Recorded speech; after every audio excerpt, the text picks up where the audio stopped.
Muy buenos días a todos. Esta mañana quisiera compartir con ustedes un tema muy interesante que es sobre estrés e indicadores de bienestar en peces. Como vamos a ver en esta presentación, los peces, al igual que otros organismos acuáticos, tienen diferencias importantes cuando los comparamos con otros organismos como los terrestres.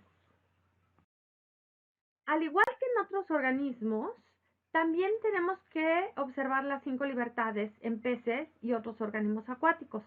Sin embargo, aquí tenemos algunas diferencias muy interesantes. Libre de hambre y sed. Los peces en general comen todo el tiempo que es posible. Cada vez que tienen oportunidad de comer, ellos van a comer, porque en la naturaleza están diseñados para pasar largos periodos de ayuno. Por lo tanto, cada vez que tienen oportunidad de consumir alimento, ellos van a consumir alimento. Entonces es muy difícil determinar el hambre. La sed, más difícil todavía porque los peces y otros animales acuáticos literalmente viven en el agua. Entonces, ¿tienen sed? Aquí es un elemento también importante. Sí es factible ver que un pez esté libre de miedos o de angustias porque nos lo marca su comportamiento, al igual de incomodidades. Pero aquí estamos hablando de incomodidades diferentes. Por ejemplo, si hablamos de incomodidades físicas y térmicas, vamos a ver que la calidad del agua y todos los parámetros físico-químicos que tenemos que cuidar en ella son esenciales precisamente para cumplir con esta libertad de libre de incomodidades. Libre de dolor y enfermedades, esta sí es factible poderla cumplir por el hecho de que los animales deben de estar sanos y en una buena condición, ¿sí? En una condición de salud adecuada y fisiológica adecuada para poder decir que están en bienestar. Pero aquí hay un detalle importante en cuanto al siguiente punto de las 5 libertades. Libre de expresar sus pautas etológicas características. Y aquí vamos a ver que es bien diferente dependiendo de la especie de pez o de organismo acuático que estamos hablando. Entonces, por ejemplo, una tilapia se comporta diferente a una trucha, a un bagre, a un atún, y va a depender muchísimo del ambiente en el cual los tenemos como para decir si se comportan o no en una pauta adecuada o en una pauta etológica característica de la especie. Parte de los conceptos básicos que debemos de revisar es qué es el estresor y qué es el estrés. Un estresor es todo elemento o factor, es todo aquello que afecta a un organismo y pone a prueba su resistencia. Y el estresor puede ser interno o externo y depende de su frecuencia, su intensidad y su duración, el efecto sobre ese organismo.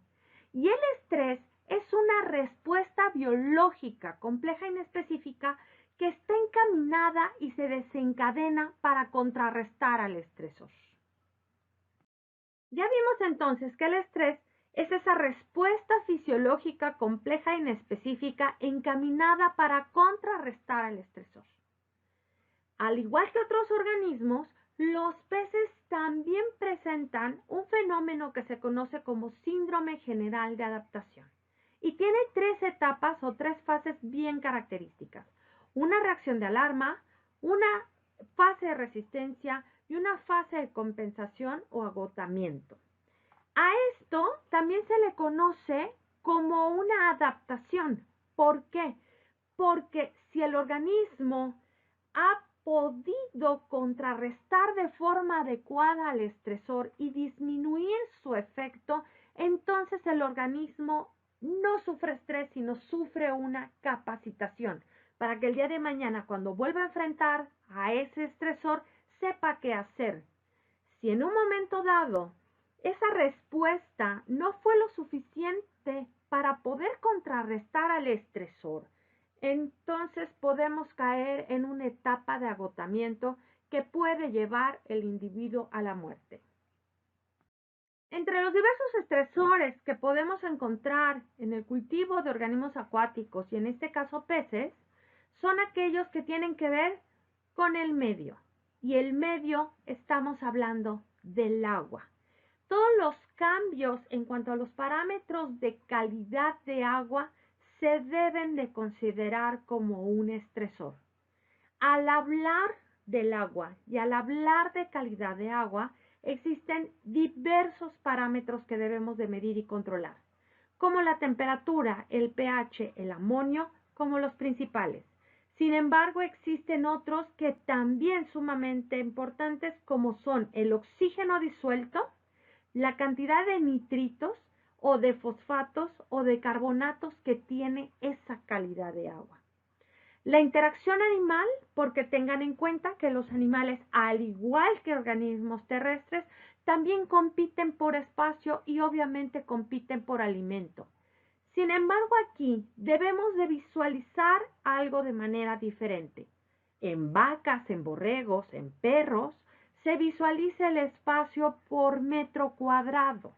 En el caso de organismos acuáticos, el espacio se debe de visualizar por metro cúbico, es decir, no trabajamos el área, trabajamos el volumen. Por lo tanto, un indicador importante es cuidar precisamente la carga animal en cuanto a la biomasa de kilos de pez por metro cúbico. Y la alimentación es también importante porque dependiendo del tipo de organismo acuático, vamos a tener alimentos que deben, o mejor dicho, animales que consumen su alimento en la parte de arriba de la columna de agua, en la parte del medio de la columna de abajo, de agua, o en su defecto en la parte de abajo, que estamos hablando de animales bentónicos. Y obviamente la interferencia del ser humano y el manejo que hagamos de estos animales es indispensable cuidar. Como comentábamos, la calidad de agua es indispensable. Tenemos que tener aguas limpias y de repente podemos encontrar aguas saturadas de materia orgánica, en este caso heces, o podemos encontrar de repente estanques con individuos que mueren de esta manera. Si ustedes se dan cuenta en la fotografía, vemos a este pececito con la boca totalmente abierta, ¿sí? Con el opérculo oscuro, donde esta es una foto característica de muerte por asfixia por baja concentración de oxígeno, ya sea que el agua estuvo en nulo movimiento o nulo intercambio con el ambiente, o tenemos tal carga de materia orgánica que la demanda biológica de oxígeno es altísima y se gasta por completo el oxígeno que está disuelto en esa agua y en ese estanque. Ahora bien, ¿qué sucede en los mamíferos cuando existe el fenómeno de estrés o se presenta esta respuesta fisiológica? Tenemos que existe un estrés agudo y tenemos que existe un estrés crónico. Recordemos que cuando decimos agudo es de un tiempo corto, se presenta súbitamente, se puede también retirar el estresor, por lo tanto el estrés es también súbito, pero el estrés que se mantiene, que el estresor se mantiene, puede pasar de ser agudo a crónico y de pasar de ser de muy poca duración a larga duración. En los mamíferos, el estrés agudo se caracteriza por la liberación de catecolaminas y estamos hablando de adrenalina, noradrenalina, principalmente de médula adrenal. Y el estrés crónico, estamos hablando que la principal característica es la liberación del cortisol por parte de la corteza adrenal. Pero, ¿qué sucede en peces? En peces no existe un órgano, una glándula como tal, una glándula adrenal. Entonces, hablamos que en los peces se presenta un sistema endocrino difuso, donde tenemos por un lado el eje hipotálamo hipófisis interrenal y por el otro el eje hipotálamo simpático cromafín. ¿Qué significa esto? Que en realidad no existe un órgano como tal, pero en el riñón vamos a encontrar tejido, ¿sí?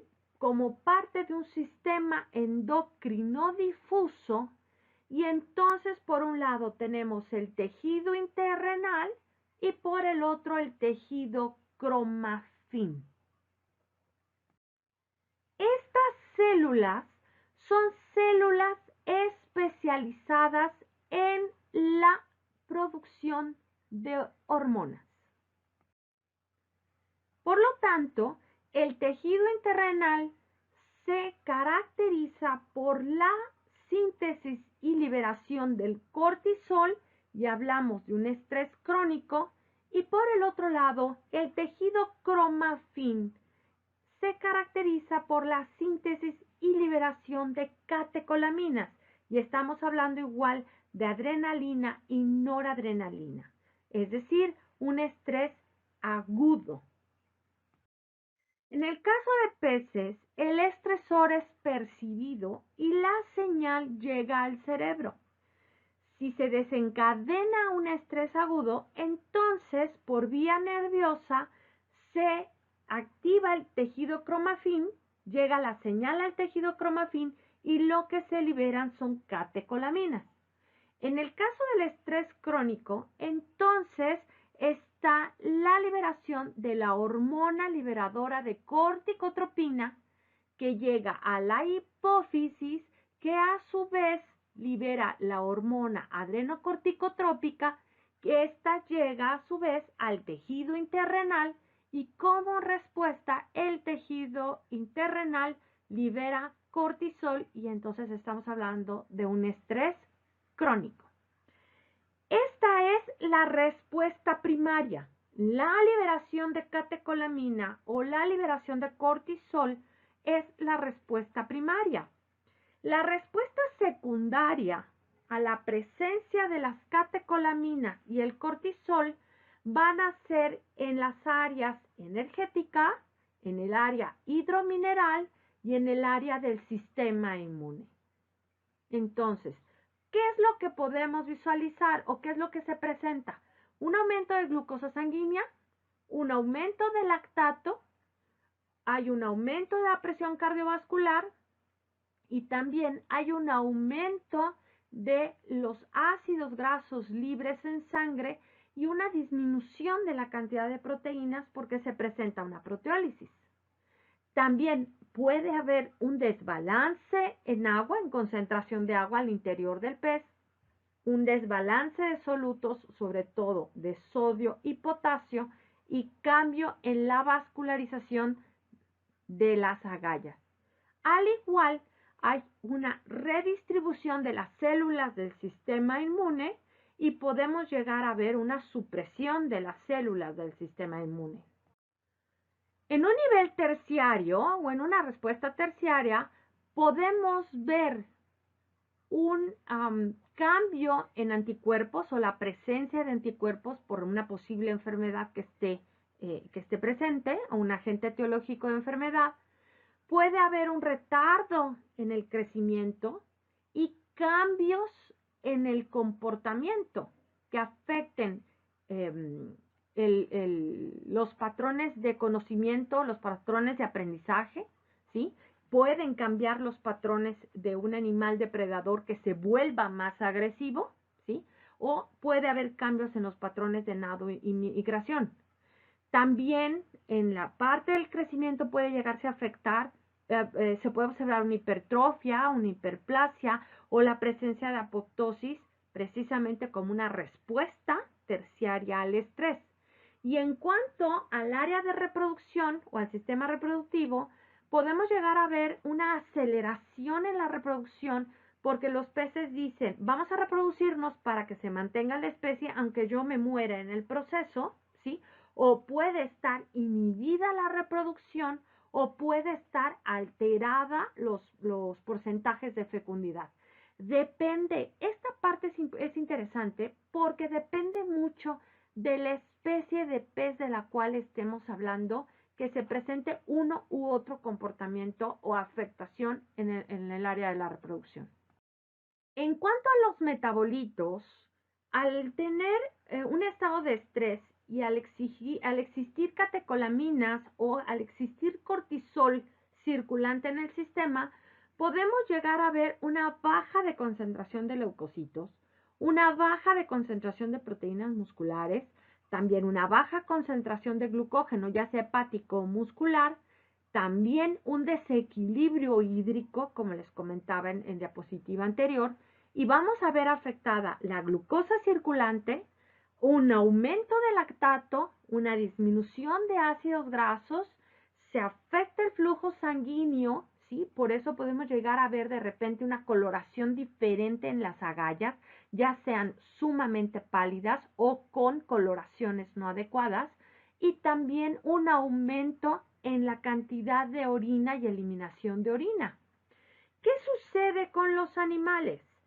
Todos estos elementos nos pueden ayudar a determinar indicadores de bienestar. Entonces, si algún día quisieran hacer alguna investigación al respecto, estos indicadores metabólicos son clave para poder determinar un estado de bienestar o de estrés en un pez. Entonces, recapitulando un poco, en cuanto a elementos del metabolismo, es decir, metabolitos, indicadores importantes, glucógeno hepático y muscular, glucosa en plasma, ácidos grasos en plasma, lactato también en suero sanguíneo en plasma y, como comentábamos, proteína y glucógeno también de músculo. En cuanto al sistema inmune, indicadores importantes que podemos determinar es la concentración de linfocitos, ¿sí? Las células productoras de anticuerpos, la concentración de fagocitos circulantes o la actividad hemolítica y el rango de aglutinación de la sangre. Un detalle importante aquí que podríamos mencionar es que en cuanto al sistema cardiorrespiratorio, es factible medir la respiración de los peces dependiendo de la cantidad de veces por minuto que abren y cierran los opérculos, que esto nos permite la frecuencia respiratoria que está directamente relacionada con la frecuencia cardíaca. Aquí hablamos de la perfusión de branquias y de la capacidad respiratoria que tienen los animales, y en cuanto a la perfusión es la capacidad de intercambio iónico y gaseoso, ¿sí? Es decir, en la parte osmótica y en la parte gaseosa del pez con el agua. Ahora, tenemos que tener en cuenta que los peces pueden ser carnívoros, herbívoros u omnívoros. La gran mayoría de las especies son entre carnívoros y omnívoros. Por lo tanto, la concentración de proteína en el alimento es esencial, al igual que otras especies. Sin embargo, en peces podemos llegar a tener de repente alimentos con 40 o 50% de proteína. Es una cantidad muy alta de proteína. ¿Por qué esta característica en particular? Por ejemplo, hablando de tilapias, que es lo más común, los peces, entre más pequeños son, mayor concentración de proteína requieren. Una de las fuentes principales de energía en los peces son las proteínas. Ellos hacen una cantidad importante de gluconeogénesis. Esta ruta metabólica es muy activa. Por lo tanto, también está fuertemente relacionada con la velocidad de la glucólisis. ¿Esto qué significa? Que el lactato en sangre y la concentración de glucosa en sangre son metabolitos importantes que pueden ser utilizados como indicadores de estrés, porque hay una relación directa entre la concentración de glucosa en sangre y la velocidad de la glucólisis y la concentración de lactato y otros precursores como aminoácidos libres en plasma que afectan directamente la velocidad de la gluconeogénesis. Y tengamos en cuenta que el glucógeno, tanto hepático como muscular, también es un indicador importante de la condición nutrimental y al mismo tiempo del indicador fisiológico y de estrés o de bienestar en un pez.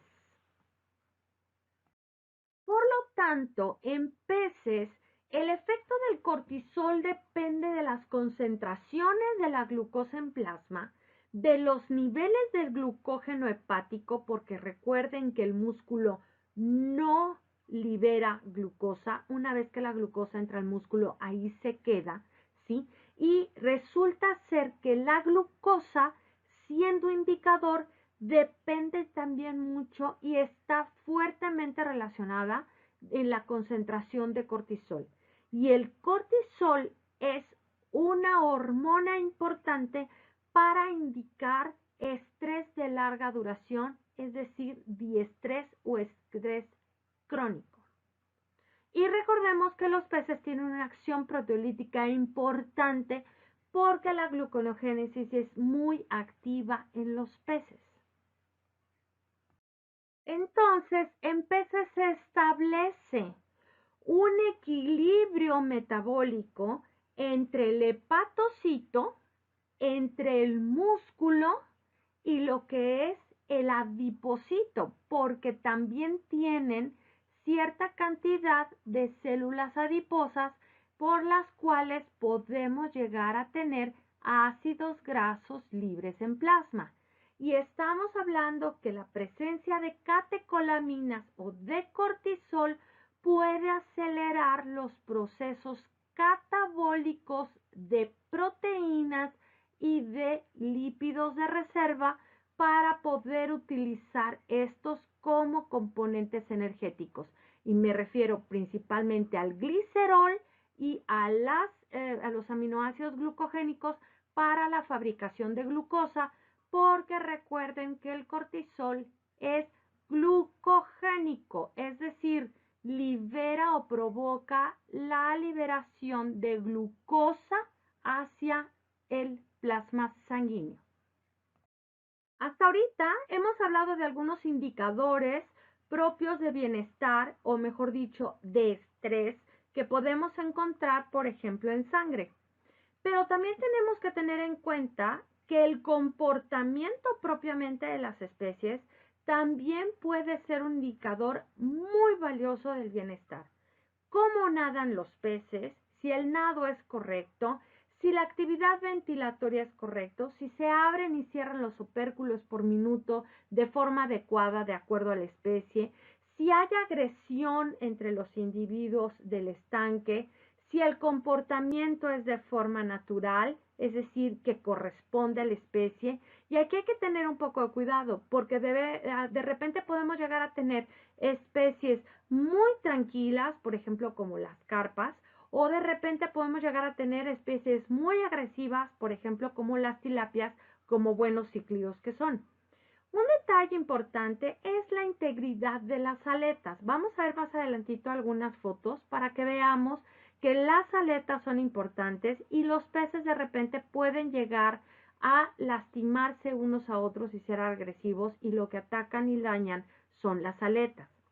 Nosotros en el laboratorio hemos desarrollado algunas investigaciones y hoy en día la condición corporal, además de visualizarse como un indicador de salud y de condición fisiológica, tenemos evidencia que nos indica que la condición corporal se puede también utilizar como un indicador de bienestar animal.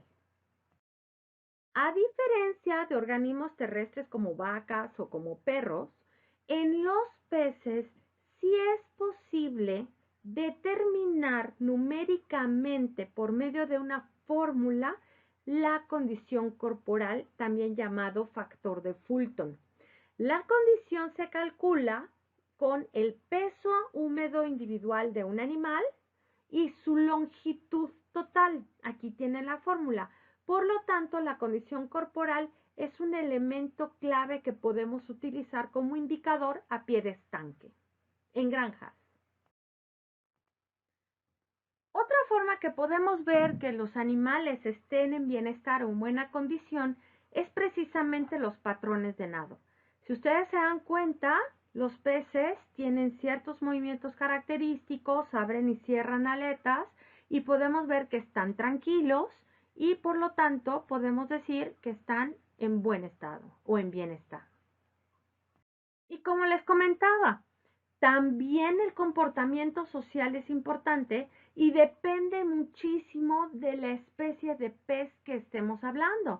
Hay animales que son sumamente tranquilos, que no tienden a molestar a otro animal, pero al contrario, hay animales, por ejemplo, como los cíclidos, que hay agresiones de tipo social precisamente para determinar las jerarquías y eso permite que el grupo formen lazos o se comuniquen entre ellos y eso también tiene que ver con el estado de bienestar de un estanque.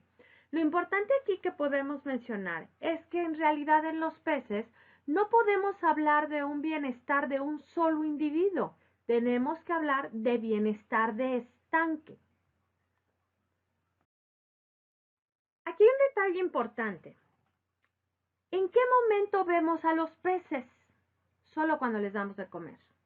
Por lo tanto, la latencia de alimentación, el tiempo total de alimentación y el comportamiento exploratorio son patrones importantes de comportamiento alimenticio en los peces.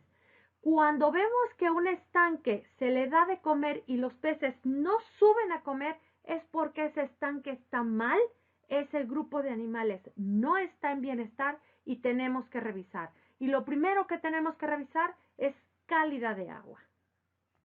¿Cómo se debe de comportar un estanque? Chequen este video, por favor.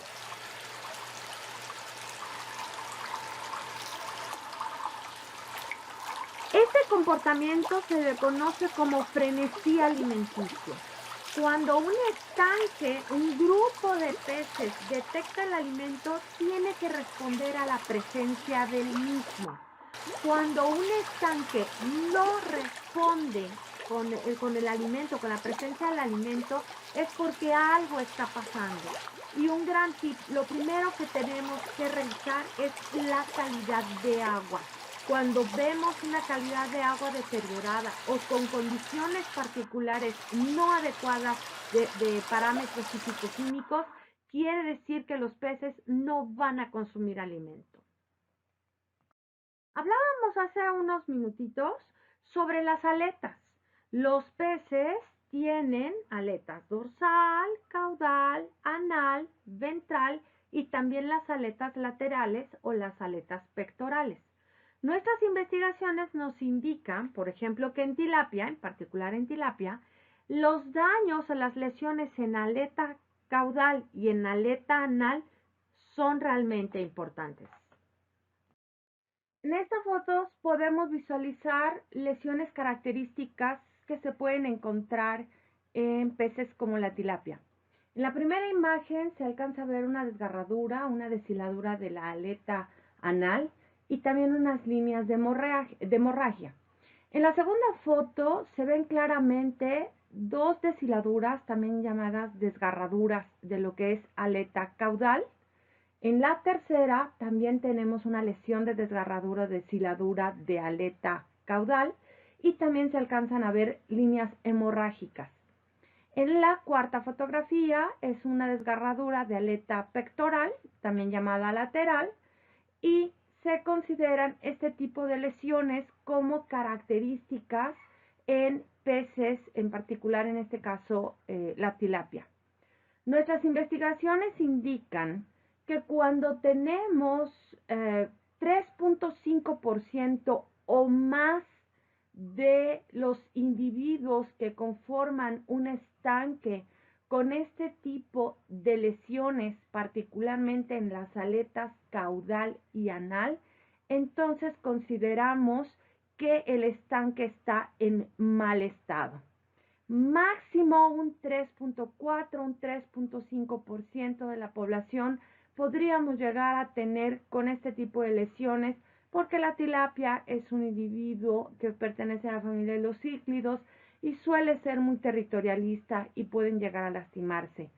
Pero definitivamente tenemos evidencia que nos indica y desde mi particular punto de vista puedo recomendar que un estanque máximo el 3% de la población podemos llegar a ver este tipo de lesiones.